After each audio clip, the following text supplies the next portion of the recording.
All right, 4v4 +1 activity in the attacking half. Again, trying to create some options to move forward with some space.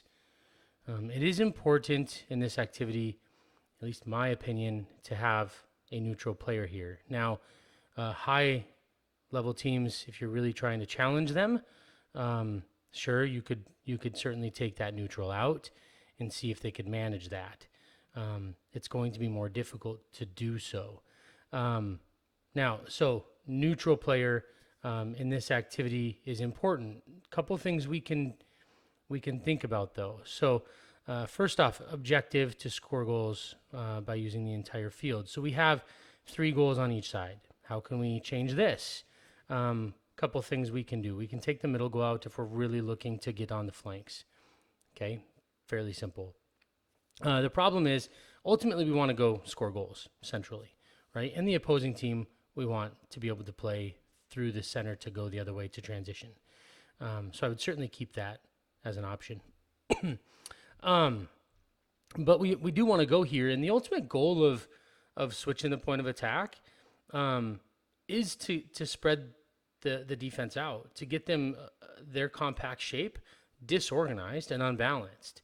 When we do that, we then can attack the middle. So if we can get from one side to the other, right, we'll be able to attack the middle a little bit easier. So you could certainly alter how many goals these are worth.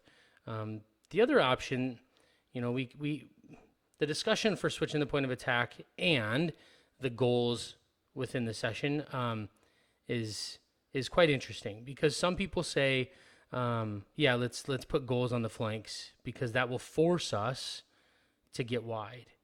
Certainly, it will. And then some other coaches will say, well, I don't like to put goals at the flanks because I don't want to force them to get wide. I want them to get wide so that we can learn to create options in the middle. So a lot of people will just put a couple goals more centrally located so that as we get wide, back and forth, let's say, it opens up the space to really play some through balls, some really dangerous through balls in the middle. So those are some options, right? This isn't certainly static. You can develop that with your own team. So 4v4+1, just scoring for outside and inside goals if you wish. We talked about that. You can make the inside worth more, less if you really want them to attack the flanks, whatever you may have. So the coaching point, switch the point of attack when there is pressure. So where are the defenders at, and can we go away from them, or can we find space? If we play out of pressure, should we go back into pressure? So we see a lot of times where players will go right back into pressure. And now there's times where that's okay, where the pressure isn't enough yet and we really want to force pressure into an area. So we play back into that only to then play big. So there's times where we can go back into pressure, but many times we see our players playing back into pressure, which is immediate, right? So their teammate has as much or not more pressure than they have on the ball right now.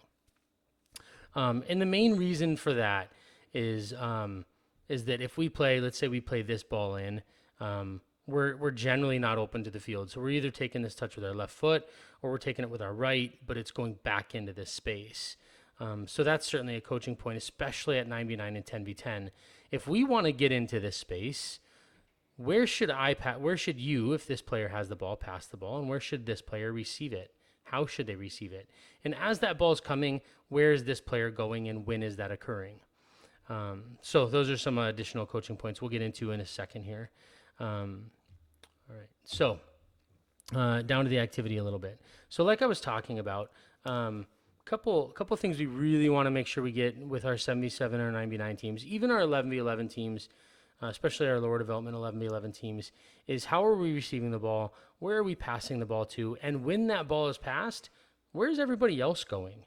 And so a lot of times we get caught saying spread out or support or wide, whatever it is. And by the time we're saying those things, it's too far past. And then we're bringing everybody in and we're coaching them and we're saying, hey, we need to spread out, or we need to do this, or we need to do that, whatever it is. Most of the time, we're really not focused on how do we fix the problem in the child's mind? How do we fix the problem in the player's mind? How do we make them do it now and do it in the future? And cues are the strategy that seemed to work the best, right? So if we've got this outside player here, okay, I'm going to square him off here. This guy or this girl here, all right? And this player has the ball, okay? And they're being pressured here, and they don't have a passing option here, and this player is cutting off the passing option to the neutral player, okay? Their option is to go backwards, right? And it's a good option, okay? So if this player is in this space, which we see a lot, how can we create more space for our teammate to play us the ball? Well, we can come back. We don't see us dropping back enough in support. We support a lot here. A lot of times we support square, which is really dangerous. But we don't see enough just dropping back. We think going backwards is negative. Okay, so just drop back, right? And then play that ball across in front of this player, right foot, so we can go in a different direction. Okay. And again, the cues are when. So as soon as this ball is played, that's when this player comes out wide. Okay. As soon as this ball is played, that's when this player needs to come into support. And if this player comes into support and this player is going wide, okay, we're going to start to see the progression here. That's when this player comes up into this space here, right? Finding space between the lines, between the players here. Okay, we could play that ball in too, right? So we just need to find the space here. So when we freeze players in this environment, those are the things we're looking at doing. As the ball moves, where are we going to support this play? All right, and then again, pace and accuracy of pass. Where's our first touch going and with what foot? If we can get those things accomplished at 77, great. The next step would then be, where's the immediate support going? When is the immediate support going? So when and where? So when this ball is played, how and when and where are we going here? Okay, and then when and where are we coming into this space? All right. So that's the next step. 99, we should be getting into making sure, we should be reminding players of accuracy and pace and then receiving on the proper foot. Our lower development teams might be at that level, and that's okay. And then our upper level 99s, we should be really focusing on when and where, and then maybe that third player, and then our 11v11s for sure, this third player, this next line up, right? Now, for all of our teams, if this is too easy, and we're able to do this too easily, let's say, the first thing I would take a look at is the defense doing what they need to do? So are we getting immediate pressure? Okay, and if we're getting immediate pressure, is this player denying this ball into this space? And is this player denying this pass into this space? And are we forcing them backwards? Okay, this player could even be here if they wanted to, right? Maybe here, and they can get there as the ball moves. Okay, and then as this ball moves, how are we shaped? So as this ball moves, okay, are we forcing them back inside? And we talked about this in the first 2 weeks. Where are we forcing them? How are we pressuring them? But this is more midfield, so it's a little bit more congested and different.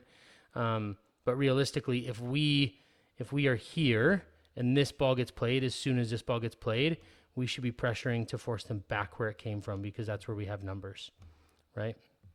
And not out wide here. So we want to make sure that they go back this way. That would be preferable. 99, 11v11, sure. 77 might be difficult. If that ball goes there in 77, and then this player goes out wide, we're probably looking, sorry about that, we're probably looking at something like this, and then we tuck in here, right? So it's okay, especially as we get into the following weeks. This is what we're going to be focusing on, is how the ball is, if the ball is moving from side to side in the middle of the field, creating chances, how are we defending that? Especially 2v1s here, super important to defend well. As you can see, if we don't defend well here and we get a 2v1, then it's a fairly easy pass into here. This player doesn't defend well, so either they stay or they follow that ball, right? And this player's here. Okay, so we'll get into the 2v1 defending, in midfield defending a little bit later. But those are some things that you can at least touch on if they're happening over and over and over again, making it hard for us to really solve the problem. If there's no problem to solve, it's very difficult to solve the problem. So something to touch on as well might be the defensive side, very, very, very briefly, but it might be something you have to fix first. So 4v4+1 to 3 goals in the attacking half. Have fun.